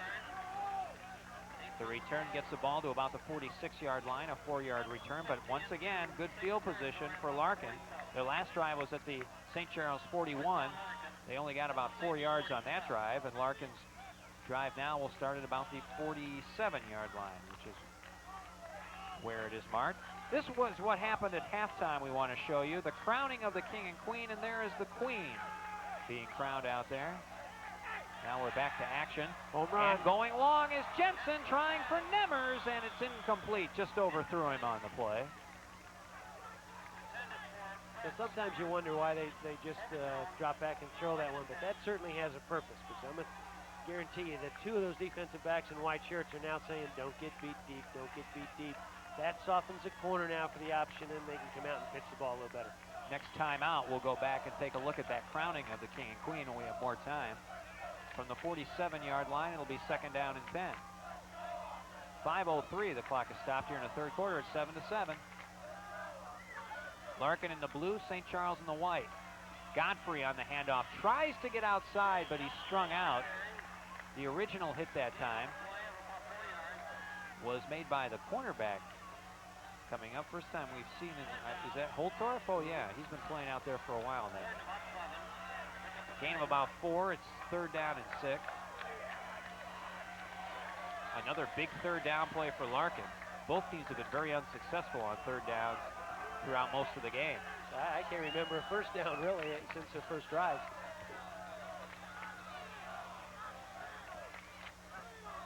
Larkin taking their time offensively. 3 men in the backfield, 1 man split out wide left is Nemers. Jensen fakes left, goes right. The pitch out goes to Herman. He puts his head down, and he's going to be thrown back for a loss of 1. Back to the 45-yard line. St. Charles was there. Interesting that Larkin would run to the short side of the field. There just wasn't any room. I was thinking the same thing, except counter option short side is a textbook wishbone play. Right. So a loss of 1. It's 4th down and 8, and again Larkin will have to punt, and again Larkin cannot take advantage of good field position inside St. Charles territory. Bad snap, but Herman picks it up. Another short kick to the right side, bounces at about the 25 and goes out of bounds over there. So from the 45, only a 20-yard kick for Herman, and St. Charles will get out of a hole and bring it up near the 25-yard line where they'll have 1st and 10. There is number 87, Brian Etter, who got hurt on that last punt play for Larkin. And they're attending to him on the sideline. A lot of factors in a game of football, but this game is definitely a field position game, and right now Larkin has the best of it. St. Charles had it in the 2nd quarter, couldn't take advantage of it. So far, Larkin has not been able to take advantage of it here in the 3rd quarter. Again, tons of people on the line for Larkin. Handoff up the middle, the other side, Cavallo, he could break it. Spins to about the 40, to the 45-yard line. Now it's a race. Can he beat Young? Here's a tackler making the play, number 30, Brian Eccles. And Eccles saved the touchdown. You live by the sword, you die by the sword, and Larkin has had that 9-man front pretty much the entire second half, putting a lot of pressure on St. Charles, but when you do pop it, there's no one left. A 45 to 50-yard run for that man, number 41, Tom Cavallo. You could see Larkin with 3 men jumping up on the left side of the line, left side of the defensive line, and Cavallo went the other way. We're going to look at it again after this play now. We want to keep you with the game. From the 34-yard line, handoff, Larson up the middle, fights for yardage, and he is brought down after a gain of about 1.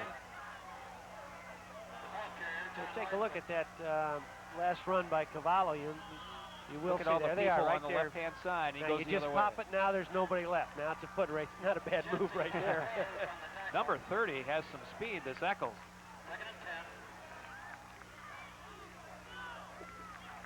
So now St. Charles called the right play at the right time.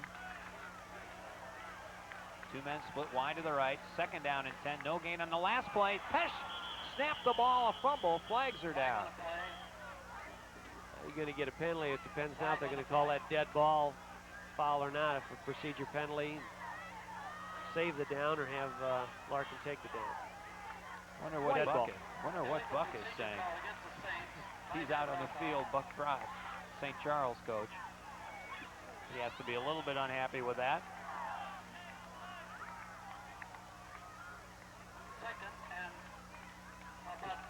Still 7-7. I don't know whose fault this is. No, that was just the snap was too early that time. Probably going on a quick count. So a loss of 5, 2nd down and 15 now from the 38-yard line.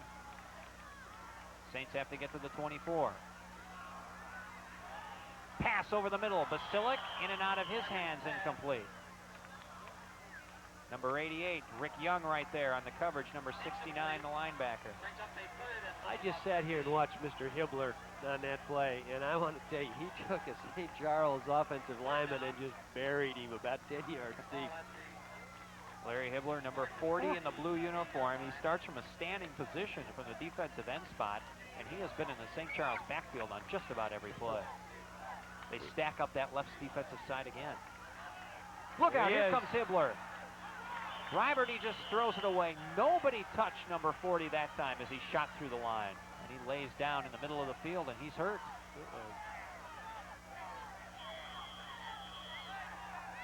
Looks like a shoulder. Boy, what a shame. I hope he's not hurt because he has really played a whale of a football game to this point. He's fun to watch. All over the place.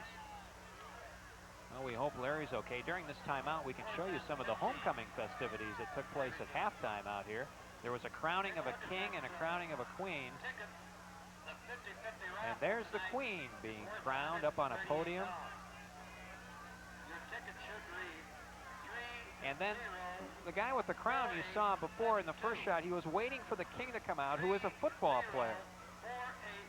And the king finally walks up. He's just behind those people. Number 83, Eric Swanson, gets crowned as the king out here today. And I'm sure all his football coaches enjoyed seeing him away from the action and joining in on the festivities. Somehow, when I'm up here, it's kind of hilarious. You can laugh. When I was down there, I didn't see the same. You would have probably walked up and pulled him off of there and thrown his crown on the ground. I can remember the speeches on Monday of homecoming week. 15 years of them, I'll tell you that. I agree with Ray. I think homecoming should be something in the winter. Let the basketball coaches deal with that. Or trade off every other year. Yeah, Ray Haley said at the beginning of the show he doesn't like homecoming.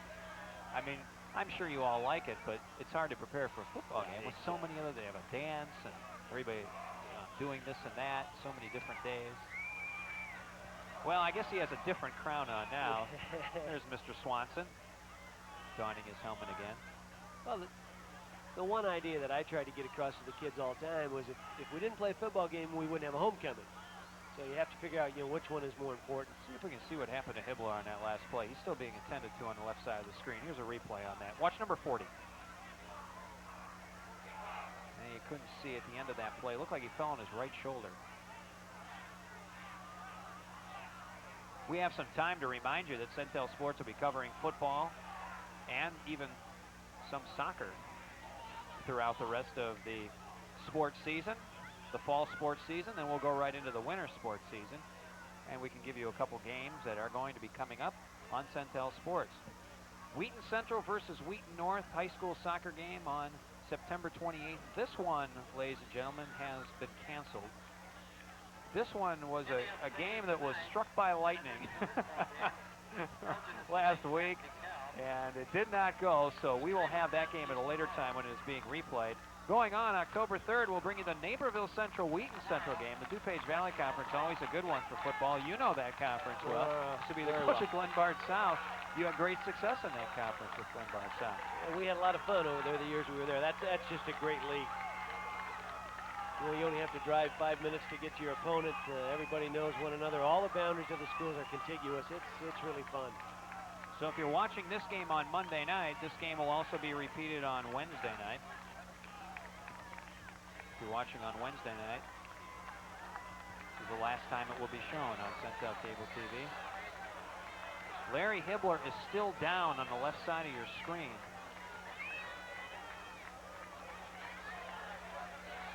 It's probably best if we don't play doctor and try to speculate what went on. Looked like he fell on his shoulder, but it could possibly be anything. He's standing up now.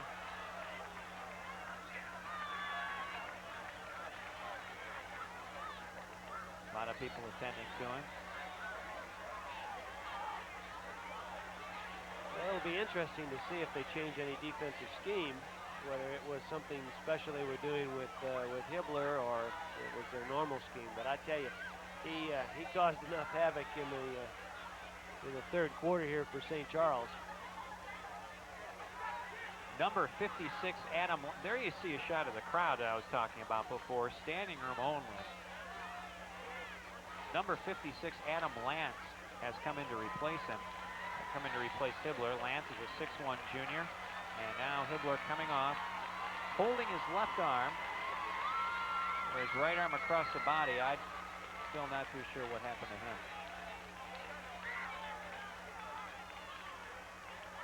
Well, hope Larry's all right. Well, it's 4th and about 15 because of Larry Hibbler. He made the play. There's Ray Haley, the coach at Larkin. Now York Korinsky is going to get set to punt. St. Charles punting. The kick.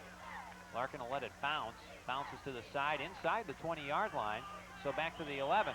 What you were talking about before, Kurt. Larkin had the field position. Now they don't. Back to the 11-yard line. So the St. Charles defense will try to get something going here as the Saints had a drive going, but it got stopped. Well, last year was a one-play drive, Yeah, long run by Cavallo, but it does change field position, and that's what football's about. 2 minutes to go in the third quarter of play. Good shot of Ray Haley. First down and 10 for the Larkin offense. Handoff to the left side. Goes Dahl. He probably gets 2. Second down, 8 yards to go. Boy, Larkin's ground game has just been stopped by the St. Charles defense. And Larkin has yet to complete a pass. Tim Dahl's birthday today was just announced over the loudspeaker. Second down, 8 yards to go. Handoff up the middle, Godfrey this time. Holding a fumble. Simone has picked it up. I didn't even see that fumble. I didn't either. Neither did the officials, neither did anybody, and all of a sudden a white shirt got it. Simone has picked it up, and St. Charles has a ball at the 9-yard line. I saw Godfrey go down, but I didn't see the fumble. Well, it was supposed to be a give to Godfrey. I think it was. Jensen kind of watched him go into the line. Let's see that again. Let's see if we can see where that happened. There's the line right there. He's got the ball. Whoops, it just came loose right there, and he picked it up. Nobody saw it except for Simone. Simone just had the eyes, picked it up. The ball came, fell straight down, and he's the only one who saw it. First and goal from the 9 for the Saints. Handoff, Larson, big hole over the 5 to the 4. Gain of 5 yards for Larson on the play. It'll be second down and goal from the 4-yard line. Let's see if we can find another angle. You could see the ball drop. Godfrey with the ball. It already had dropped behind him. Looked to me it came out on Holtorf's tackle. He probably hit the ball with his fist and it just kind of slid back out his arm. But here's field position. If that's a fumble at midfield, it doesn't mean near what it does down here, obviously. That's right. Larkin looking for a goal line stand as time ticks down here in the third quarter. This will be the last play of the third quarter. No, it won't. Timeout. Quarterback Matt Riberty backed up, called timeout. Buck Drock walking out to see why he did that. Second down, 4 yards to go. At the 4-yard line. It looked as if Riberty was confused when he got up there, whether he didn't know the play, didn't remember the play, or sometimes you reach back into things maybe you haven't run all the time in preparation. You might have put it in the halftime to say, okay, you remember last week when we ran such and such, we're going to run it again, and things just don't click. So, do you think that you're looking at the Larkin defense right now? That's Terry Shabert, the defensive coordinator. He's also the baseball coach at Larkin High School. Kurt, do you think, or did you, with a quarterback such as Riberty, who has played his junior year now in his senior year, would you give this quarterback any options when he gets up to the line, or is the play that is called on the sidelines the play? Well, that merely is a coaching philosophy. If you're the kind of team that calls a lot of audibles or not, I don't think you can do that just in special situations. But I don't know. I think here it comes here. He's in there. He looks and he called right away. Yeah, right away. And who knows at that point whether it was something he saw defensively or something that just didn't click in his mind. I know that Ray Haley told me that he lets Jensen call a lot of automatics. So I guess that is coaching preference. Exactly. Maybe he told him if he saw something, call timeout, and he did. 8 seconds to go, third quarter. The pitch out to Larson. He is upended by Bill Nakanesny, who came in from his safety position. It'll be a loss on the play of 2 yards, and time has run out here in the third quarter. So can St. Charles score? We'll have to find out in the fourth quarter, as the Saints are now at the 6-yard line, and it is third and goal from the 6, and that's the spot we'll take it in the third quarter. When we come back on Centel Sports, we have a tie ball game between St. Charles and Larkin at 7-7.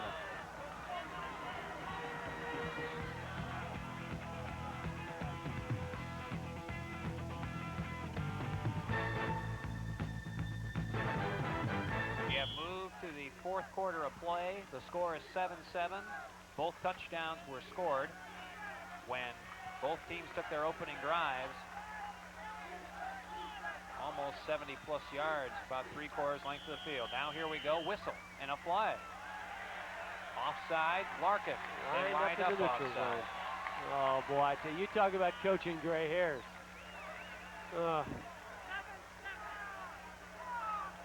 Dead ball foul. Offside. Blue. A third down.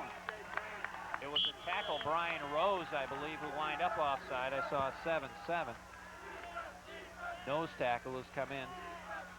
Rose, a big guy, 6'2", 246. Third down and goal now from the 4. Riberty to pass. Rolling left. Rolling right, and he falls down at the 19-yard line. The tackle made by Mike Hausler. Now, the thing about that is, does this take you out of even field goal range? Here comes Ryan Finley. Yeah, I don't think so with Finley. I think he's got enough legs. But I tell you what, great coverage there by Larkin. Both receivers were very, very well covered. Riberty had really nowhere to go. So Finley's going to come on and try a 35-yard field goal with 11:24 to go in the third quarter. There's the kick. It's up. It's good. Ryan Finley has kicked a 35-yard field goal with no flags down. St. Charles has taken a 10-7 lead with 11:16 to go. Pretty impressive for Finley. That one split the uprights, had a lot of room to spare. Well kicked. Now you run a play, get you out of close field goal position. Sometimes you think, oh my gosh, you know, what's that going to do to us? And you come out and you get a good snap, a good hold, and a good kick, and everybody runs off happy.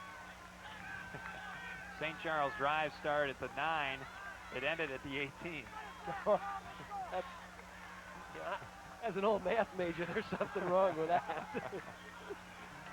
Here's that kick again. Nope, there's here's little the roll replay, back yeah. there. Getting chased. Nowhere to go. Too. Yeah, I think he slipped just as he knew he was going down. Karinsky to kick it off. Bounces once, Herman waits for it, picks it up at the 18. No, it is picked up by Nakanesny at the 18. Runs to the left and is swarmed under.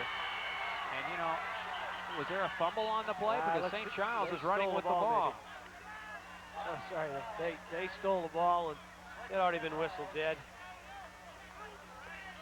In there on the tackle looked like Karinsky, the kicker. He's been in on a couple of them tonight. From the 27, Larkin now will try to start a drive, and St. Charles has gone on top 10-7 with that field goal, and now the official has a timeout. Get a new ball or something like that. First down. Let's see what Larkin can do offensively now. One back, double wing, double slot rather. Pass formation for Larkin. In motion, Herman. Jensen rolling, has some room. Bounces off a couple tacklers, still going to the 50-yard line. That was just a great run. Just a great run. He's got a little bit of speed to get him around the corner, and then he makes some great spin moves. Little different formation. They come with the motion. Obviously, St. Charles is looking for the pass out of that. Makes the corner just a little bit softer, and it allows Jensen to make the turn. A 25-yard run for Brian Jensen. First down at the 48-yard line of St. Charles. Here comes Larkin. Again, 3 men in the backfield. Handoff, back up the middle. Fumble by Herman, but I think he fell back on the ball. We'll see.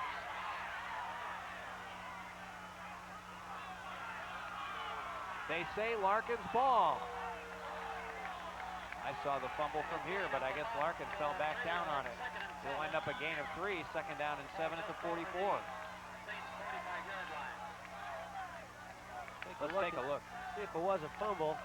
Was it fumble before he hit the ground? I saw the fumble. Ball's out, right? Well, can't tell. Who knows? Second down, 7 yards to go. Handoff, Godfrey. Ooh, he is rolling back. Number 77, Dave Tachira, and number 75, Tom Harrell got a hold of him. Forward progress got him 2 yards. It'll be 3rd down and 5 from the 42-yard line. There has been some hitting tonight. You can hear it. You better believe it. From the 42, 3rd down and 5 for Larkin, trying to keep the drive alive. 3 men in the backfield, handoff. Godfrey's hit right away. Simone got him after a gain of 1. We talked about hits, and there was one that came right after that. No place for the meek and mild tonight out there. 4th down, about 2.5 yards to go. Larkin will go for it from the 40-yard line. 8:55 and counting to go in the 3rd quarter. Or the 4th quarter, I'm sorry. It's 10-7, St. Charles. Talk about big plays. This is one right here.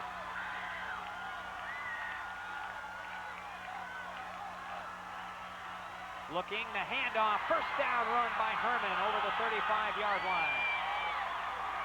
Gain of 6.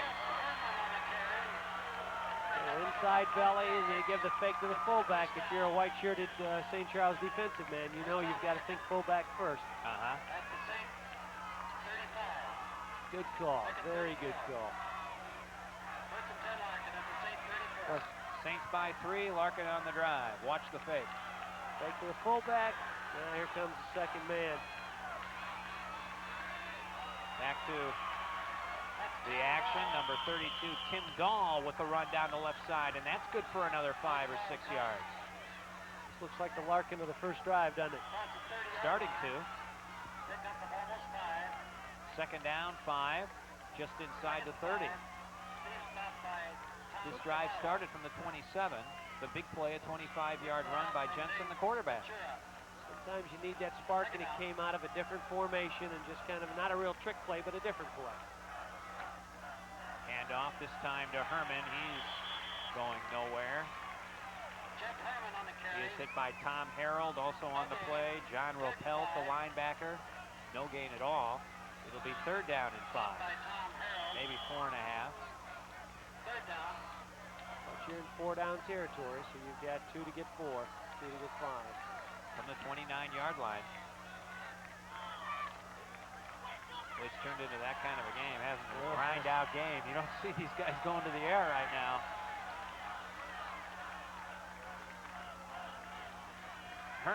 Jensen takes it himself, and he's knocked down behind the line of scrimmage. Number 10, Mike Holtorf was there on the tackle. Also number 42, Jason Clark. That play just didn't look like it materialized very quickly. Well, that was just the added wrinkle to that little belly that they had run before. Now they're going to fake the fullback, fake the belly, and have the quarterback keep. And it looked like they may have bumped a little bit. It's almost like schoolyard ball. Okay, you did a down and out, now go down and out, up, now go down, out, up and out. You know, whatever works for you. A lot of things are running series, a lot of companion kinds of plays. So we have a timeout. We'll take a look at that play again. One fake, two fake, he'll take it. He's tackled. He wanted to step right up underneath his running back, and it was just missed time. First time they've run it all night. Boy, Stachura, 77, making a big play on that one. So it's 4th down. We do have a timeout. The score is 10-7 in favor of St. Charles, and it's 4th down and 6 from the 30-yard line with 6:47 to go in the game. Another big play for Larkin offensively. We keep running down our coverage. October 5th, we will show you the West Chicago Glenbard South game, Kurt Anderson. The Raiders. Raiders against the Wildcats. That game will come to you October 5th as we continue coverage throughout our Centel viewing area. West Chicago not having a very good year so far this year. Glenbard South, maybe about a 500 ball club. We hope. Yeah, have some tough competition at DuPage Valley with the Napervilles, the Wheatons. When you're under 1,000 competing against people of 2,500 and more, that's pretty tough. Yeah, Wheaton North smaller. They're competing against the Napervilles. 4th down and 6. Larkin going for it with 3 men in the backfield. Jensen to pass, throws to the sideline. It is in and out of the hands of Nemers and a little bit high. The coverage by Bill Croft. Incomplete pass. St. Charles will take over at the 30-yard line. Single route pattern kept the tight end in for maximum protection. They knew they were going to Nemers on about a 7-8 yard cut so they could get enough for the first down and just misfired on it. So with 6:43 to go in the game, the Saints have first down from the 30-yard line. Now for St. Charles, you have to be thinking about eating up some clock. And you don't want to fumble the football.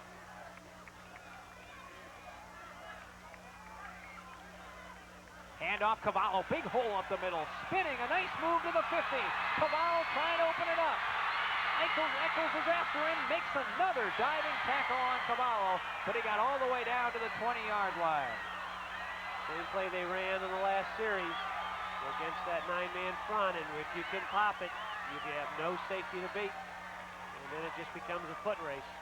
Eccles again made the tackle, number 30. But you know, he's making 2 diving tackles on 6'3", 205, so that tells you a little bit about 41 in the white.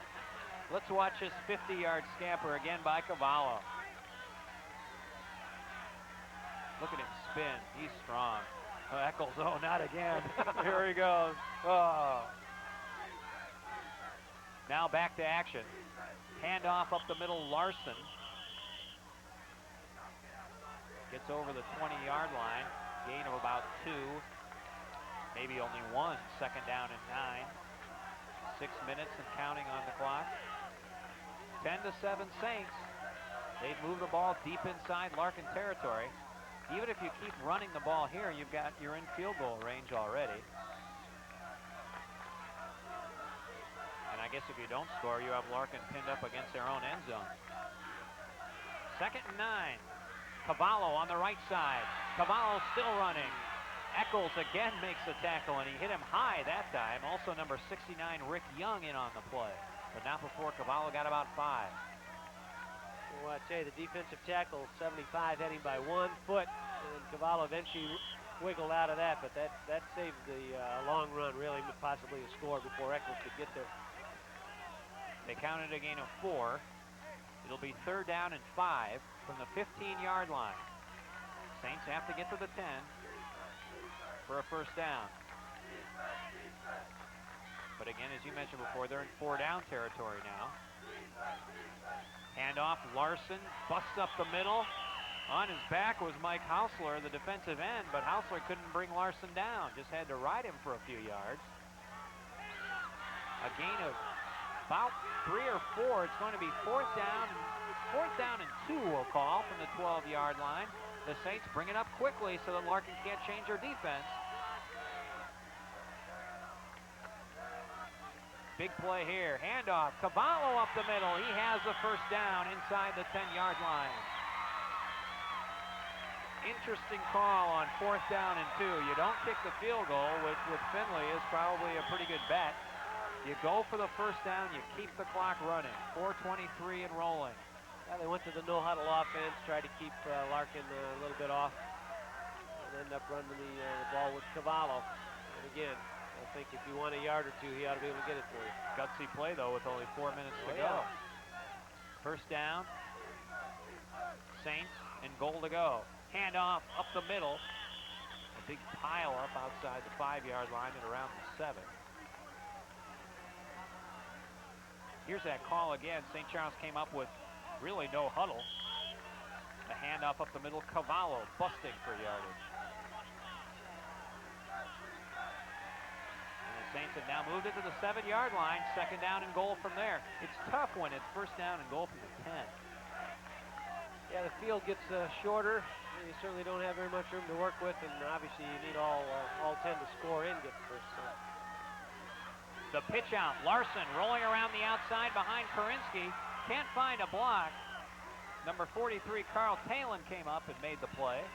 Tripped him up at least a little bit, and then the rest of the defense caught up to him. Maybe got 2 to the 5-yard line. It's going to be 3rd down and goal from the 5. There's Larson. And he stayed in bounds, and that makes that clock tick, tick, tick. Down to 3 minutes to go in the game. 10-7 Saints. Whatever happens here on this possession, Larkin's going to have a tough time. There's Wayne DeMar. He's the defensive coordinator.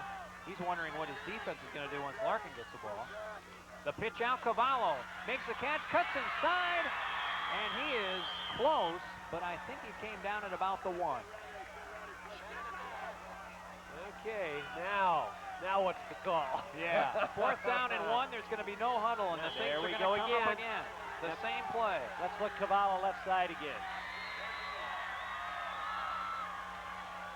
The big play of the game right here. Cavallo right up the middle. No signal yet. He got tripped up right away. I wonder if his knee may have hit a little short. He is down at the 1-yard line. The Larkin defense has held.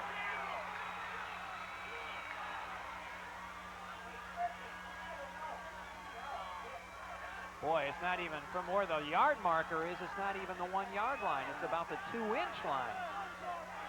First down for Larkin. Well, now you got first and 99. That's the only way you can look at it. First and 99 and 7/8.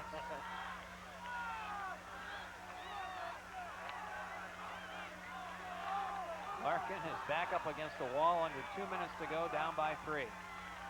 See if they can get a big gainer. Jensen, quarterback. Hardly anything there. Well, you saw Jason Clark just step back and pop him after number 75. Tom Harold had slowed him down. Out to the 2-yard line, second down and 8. The clock stops. Larkin has to call a timeout with 1:35 to go. St. Charles 10, Larkin 7. You know, you run the quarterback counter there, there's not much you can run. You're afraid to give it off in a safety, and then you've got to kick, and you're going to lose the football. What Larkin needs right now is just a big play, some run. Well, we can take a look at St. Charles's touchdown effort here, and Cavallo was just short. Boy, big play by the homecoming king, I think, number 83. Eric Swanson came in from the outside. Maybe I saw the wrong number. I might have seen the wrong number. He was in at a defensive end spot. It was definitely him. And you know, you're a linesman from an official standpoint, and you're looking at a lot of things and trying to find out, you know, where the knee go down, and you know, was it in the end zone? Let's see again if we tough job. Yeah, let's look see at again it. if we can see who made the tackle there. If we have that play, I saw it 3, but you see a guy. Watch the player in the blue underneath. It might have been 63. Well, Jason Euchre wouldn't have been. Okay, watch the guy underneath, and Cavallo will trip right over him. Here it is. Right here. See him down there in the bottom. I think that's 83. There's our king. Oh. Well, now we can tell Coach Haley, see, it's okay to have homecoming. Well, everybody should have been crowned. You would have, would have scored some more.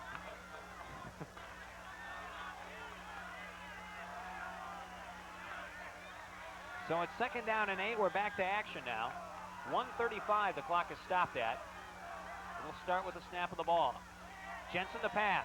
Throws across the middle, incomplete. It was intended for our King Swanson, but it was incomplete. It'll be third down and 8 yards to go. 1:32 now remains. 5 white shirts around 1 blue shirt there on that pass. Well, here's a call. Do you have it? I'm not even going to try, Kurt. This is when you're the head coach, and you have people who would. It's me up here. This is Kurt. Over here, Kurt. Oh, over here. Where am I? Right here. We're down on that camera there right we go. We're up here in the foggy booth. Third down. Here it is. Back in his own end zone. Yeah. Jensen just throws it away.